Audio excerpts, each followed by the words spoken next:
Leucipo y su compañero Demócrito sostuvieron que los elementos son lo lleno y lo vacío, a los cuales llamaron ser y no ser respectivamente. El ser es lleno y sólido, el no ser es vacío y sutil.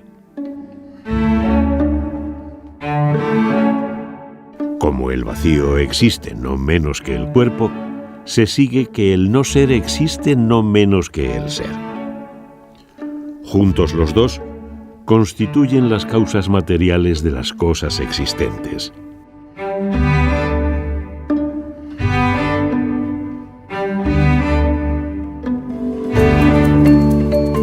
Con estas palabras, Aristóteles nos daba a conocer a Demócrito, uno de los filósofos más famosos y prolijos de su tiempo y que vivió entre los años 460 y 370 a.C. Fue originario de la ciudad de Abdera, actualmente en la región de Tracia, y el discípulo más famoso de Leucipo. Aunque fue contemporáneo de Sócrates, tradicionalmente se le ha considerado un filósofo presocrático por los temas que preocuparon su pensamiento. Abdera es una colonia jonia en el norte de Grecia, en la Tracia, pero es una colonia jonia, ¿verdad? Y Demócrito sabemos que viaja mucho, viaja por Oriente, por Egipto, por el mundo conocido. Parece que tenía una pequeña fortuna heredada de su padre, pero como eso no estaba bien visto en Grecia, él también ganó bastante dinero con un texto que se llamaba Eucosmos, el buen orden de la naturaleza, de la fisis y del cielo, ¿verdad? Demócrito es un filósofo de transición. Es el último presocrático porque es el borde externo del movimiento presocrático en la medida en que desde un punto de vista cronológico ya es contemporáneo de Sócrates, es un poco mayor que Sócrates y bastante mayor que Platón. Pero, sin embargo, desde el punto de vista problemático-filosófico, forma parte aún del arco de preocupaciones de la ontología de la fisis de los presocráticos, pero también del elemento del giro antropológico-político característico de lo que llamamos el pensamiento de la filosofía clásica dentro de la tradición helena. Una de las primeras cosas que es interesante recuperar de Demócrito es, digamos, su relación con Oriente, ¿no? Ese es uno de los grandes temas es el tema de la autoctonía del pensamiento griego, ¿no? Es decir, los griegos se consideraban a sí mismos como originarios, ¿no? Aunque reconocían que los egipcios eran anteriores, pero bueno, ellos pensaban que con ellos había llegado algo nuevo al pensamiento. Y justamente, pues, Demócrito es uno de los casos en los cuales su teoría o su reflexión se ha visto fecundada con el pensamiento oriental, ¿no? Con el pensamiento del Medio Oriente, y ahí pues hay una especie de recuperación de la matemática y de la astronomía, y bueno, incluso también pues de ideas religiosas, ideas metafísicas orientales. La tradición narra que fue un hombre feliz que siempre mantuvo una actitud positiva y alegre. Por ello fue conocido como el filósofo risueño. Demócrito solía reírse de forma irónica del comportamiento humano y alegaba que la risa transforma a los hombres en sabios. Tanta era su felicidad que muchos le tenían por lunático e incluso algunos doctores llegaron a tratarlo sin éxito. Es por ello por lo que históricamente Demócrito se ha presentado como un paradigma frente a Heráclito. El filósofo que ríe y el que llora, dos formas de entender el mundo.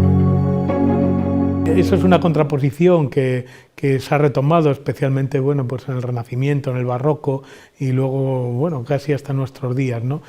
Una contraposición entre una visión pesimista, digamos, como triste del mundo y del ser humano, y una visión como más optimista y al mismo tiempo como más, en cierto sentido, irónica, ¿no? Una especie de que lo humano y en general la realidad pues son más dignas de risa en todas las dimensiones de la risa, ¿no? Desde la ironía, la sonrisa, hasta la irrisión, ¿no? Más que del lloro y del llanto heraclitiano, ¿no? Vive mucho tiempo. Esto explica también el elemento puente y el elemento de transición. Es longevo, llega a vivir más de 100 años, desde el 470 hasta el 360. Y las fuentes coinciden en decir que esto se debe también en parte a su buen temperamento, ¿verdad? El filósofo risueño, en toda la iconografía filosófica que se contrapone, el Demócrito que ríe al Heráclito que llora, de manera un poco capciosa, porque la sonrisa de Demócrito es una sonrisa de virtud, no de buen talante sencillamente como consecuencia de los acontecimientos, sino una decisión ética, que será la característica de su propuesta práctica, que es el eucimos, el buen temperamento, el buen ánimo, mientras que Heráclito lo que está es inconsolablemente triste por los hombres, no por el optimismo ontológico de la fisis, sino por cómo los hombres pretenden ser individuos, olvidan la comunidad y olvidan el logos de la ley ontológica del ser común. Desgraciadamente, la obra de Demócrito se ha ido perdiendo a lo largo del tiempo y solo han llegado hasta nuestros días algunos fragmentos de sus escritos, principalmente sobre ética. Una de las contribuciones más relevantes fue la creación de la escuela del atomismo. Aristóteles fue uno de los primeros en estudiarlo y en darlo a conocer de manera extensa. Sabemos que escribe muchísimo. Todavía Trásilo, que es el astrónomo del emperador Tiberio, nos recuerda que escribió 13 tetralogías, por lo tanto 52 tratados, distribuidos en grandes géneros de pragmateia, de tratamientos de materias, que fueron la ética, la física, la música, las artes y la matemática, ¿verdad? Todo esto prácticamente se ha perdido, quedan apenas fragmentos, eso produce siempre una tristeza inconmensurable cuando hablamos de los textos griegos, y sin embargo es muy rica, podemos hacernos cargo muy bien del pensamiento de Demócrito, porque es muy rica la tradición indirecta de citas de grandes párrafos enteros de sus textos, de sus tratados, fundamentalmente gracias a Aristóteles. Platón lo desprecia olímpicamente, no lo cita nunca, y las malas fuentes, las malas lenguas, dicen que comentaba que si cayeran en sus manos esos tratados los quemaría, ¿verdad? Bueno, Platón siempre con sus censuras, mientras que Aristóteles se lo toma profundamente en serio y lo discute pormenorizadamente, y gracias a él conocemos grandes párrafos, como digo, de la obra de Demócrito y de Leucipo, que en último término en cuanto al atomismo son inseparables, ¿verdad? Como casi todos los presocráticos nos han llegado solo fragmentos, ¿no? El elemento este azaroso es muy importante, siempre hay que recalcarlo en nuestros autores, que claro, tenemos unas partes absolutamente mínimas y generalmente reconstruidas a partir de críticos, o sea, a partir de Aristóteles y luego Simplicio y luego incluso los medievales, es decir, pensadores que están muy lejos del humus originario presocrático, ¿no? Y bueno, pues a Demócrito le pasa igual. Demócrito consideraba que la materia está constituida por elementos básicos indivisibles, llamados átomos. Por ello, pensaba que el universo estaba constituido por innumerables átomos que se encuentran en constante movimiento en el vacío infinito y que se diferencian entre sí solo por su forma y su posición. A esto se le conoció como Escuela del Atomismo. En relación a su pensamiento, hay que destacar sobre todo que la dimensión del atomismo la toma como ontología de la naturaleza, ontología de la fisis, la retoma de Leucipo, que es anterior, mientras que lo que es estrictamente original, como criterio de lectura que tenemos todavía de Demócrito, es lo que se refiere a la antropología, tanto a la teoría del conocimiento como a la ética política, ¿verdad? Y la tesis es que hay solamente de verdad, en realidad, los átomos, el vacío y el movimiento de un gran torbellino cósmico. Por lo tanto, en realidad es una tríada ontológica. Los átomos, atomai, en griego significa directamente lo que no se puede cortar. Desde ese punto de vista son indivisibles, adiaireta, pero no son indivisibles por ellos mismos. Esto es importante porque ninguna extensión para Grecia es indivisible. Toda extensión es divisible al infinito. Sin embargo, lo que sostiene Demócrito con mayor precisión es que no se pueden cortar.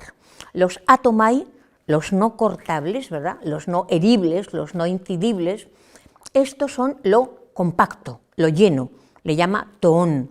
Mientras que el vacío es justamente el kenon, es el meón, el no ser. Por lo tanto, al ser y no ser, esto influirá mucho más allá de lo que Platón quisiera reconocer nunca en la dialéctica platónico-pitagórico-matemática. Los choques de los átomos dan lugar a lo que nosotros hoy llamaríamos moléculas, pero se enlazan y desenlazan sin alterarles, de tal manera que ha habido profesores, sobre todo en la didascalía de la filosofía, que decían es como si al ser de Parménides se le hubiera puesto una bomba y entonces aquello ingenerable, indestructible, inmóvil, hubiera saltado en pedazos como las figuras de un puzzle. En ese sentido es interesante la visión ontológica de Demócrito de decir que la auténtica realidad no es lo visible, sino una especie,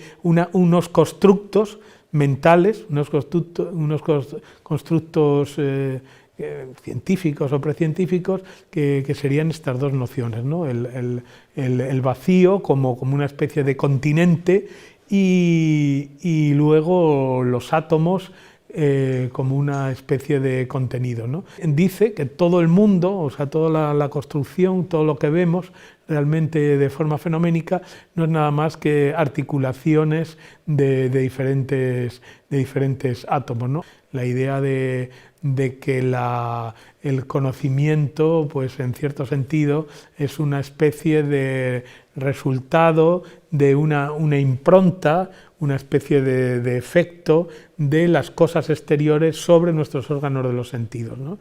Y lo importante también es que esta concepción retoma de su maestro Leucipo, del cual ya prácticamente no hay casi nada, una afirmación realmente importante que se ha mantenido a lo largo de toda la historia de la filosofía, incluso de la ciencia, la idea de que todo nace por una causa, desde una concepción causalista de la realidad. Las cosas no son porque sí, no son completamente arbitrarias, sino que tienen causas y que además esas causas son necesarias. Esta nueva teoría sobre la materia fue muy criticada por algunos filósofos como Aristóteles. En su opinión, traicionaba tanto la riqueza de los individuos como de las comunidades animadas, y sentenciaba: es como si el dios de Demócrito fuera ciego y hubiera creado un alfabeto que nadie puede leer. Aristóteles es muy crítico con esta dimensión del pensamiento de Demócrito Leucipo. Y las críticas, si uno lee con atención los biológicos, se concentran en 3 puntos. Por un lado, piensa Aristóteles que esto traiciona el pluralismo. Aristóteles también es un pluralista, también Demócrito, ¿verdad?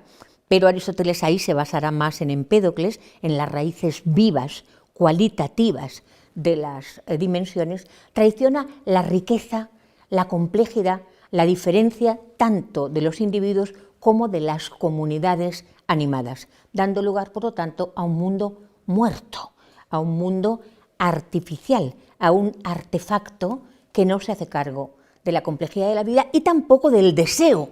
Esto es muy importante para Aristóteles, del deseo de todo lo animado, todo lo animal y toda la tierra, todo el planeta, el deseo del vivir bien, el deseo de lo mejor individual y comunitario. Al mismo tiempo, la crítica se concentra, esto es muy importante para el ecologismo vitalista de Aristóteles y para el nuestro, ¿verdad?, la crítica es al vacío. El vacío no es el lugar, el vacío que se convierte en un no ser, pero extenso, en último término, es el responsable de la pluralidad del ser. Esto parece bastante grave, Aristóteles lo pondrá también a la dialéctica pitagórica, ¿verdad? Y en último término, la tercera crítica se refiere a esto mismo. Este es un modelo abstracto, un materialismo abstracto, artificial, un artefacto, que no tiene en cuenta la experiencia, en la que siempre tenemos ya dadas dimensiones de complejidad, o en último término, últimos elementos de división que son vivos. Porque uno de los problemas que se veía en Demócrito era que la necesidad que unía a los átomos, o la necesidad con la que los átomos se unían entre sí, pues dejaba poco margen a la libertad, ¿no? Entonces, bueno, Epicuro intenta corregir eso, introduciendo en el movimiento de los átomos, que para Demócrito eran más o menos como paralelos, claro, eso tenía el problema de que a veces era difícil hacer choques, ¿no? Pues introduce una especie de pequeña derivación, un clinamen, una inclinación, y eso permite, digamos, introduce mayor libertad ya en el origen de la propia lucha entre los átomos, ¿no? De la confluencia entre los átomos. Aunque Demócrito ha pasado a la historia por su modelo atómico, que ha inspirado a numerosos pensadores, lo cierto es que durante su extensa vida también fue conocido por sus enseñanzas sobre ética y conocimiento. Vivir la vida con placeres moderados y sentido común fueron siempre sus lemas. Unos valores que se presentan fundamentales en nuestra sociedad actual. Grecia está más vigente que nunca. Yo creo que sí es algo importante de los griegos, recuperar a los griegos hoy. Uno de sus puntos fundamentales sería su ética y su política de la mesura, ¿no? La idea de que, y de la sabiduría, la idea de que la sabiduría nos ayuda a ser mejores, es decir, que la sabiduría no es una cosa meramente teórica, sino que tiene una proyección práctica, una proyección, digamos, existencial. Yo creo que eso es un elemento importante, ¿no? Que el saber no solamente es una mera acumulación, no solamente algo que se pueda vender en el mercado, ¿no? Sino que también tiene un elemento constructivo y autoconstructivo de la personalidad, ¿no? Y en ese sentido, pues ayuda a ser buenos y a ser felices, ¿no? Entonces yo creo que ese es un punto importante. Y esa ética es una ética de la mesura, una ética de el autocontrol, de no intentar llegar al límite, ¿no? Es decir, una ética que luego retomará Aristóteles como una ética del justo medio, es decir, una ética que huye de los extremos. Yo creo, y no solo yo naturalmente, que el pensamiento presocrático es uno de los patrimonios más hermosos de la humanidad. La pieza en la complejidad de todos estos grandes filósofos y sus aportaciones, de un modo de introducirse activo en la paideia, en la educación filosófica. No basta para los filósofos, no es posible enseñar abstractamente, se enseña a pensar y a pensar vivir de la mano de los primeros filósofos, la teología de los primeros filósofos griegos, como decía Werner Jäger, porque se aprende haciendo y se aprende deconstruyendo los tópicos y los endoxa, las opiniones comunes a críticas. ¿Cómo se aprende a ser crítico? No diciendo sea usted crítico, sino vamos a introducirnos en la crítica de toda costumbre, de toda autoridad, de todo el sujeto impositivo. ¿Cómo se hace? Estudiando la alternativa que ofrecen los primeros filósofos, irrumpiendo desde un mundo, el mundo de las costumbres, el mundo de las creencias, que en otros lugares no ha sido roto, que no conoce la subversión, ¿verdad? Las costumbres tienen que darse como suelo de creencia, pero no pueden abolir los márgenes de la crítica. Sin esa crítica de las costumbres no hay filosofía, y todos nosotros aprendemos a hacerlo, los filósofos en Occidente, mientras Occidente sea de la mano de los filósofos presocráticos.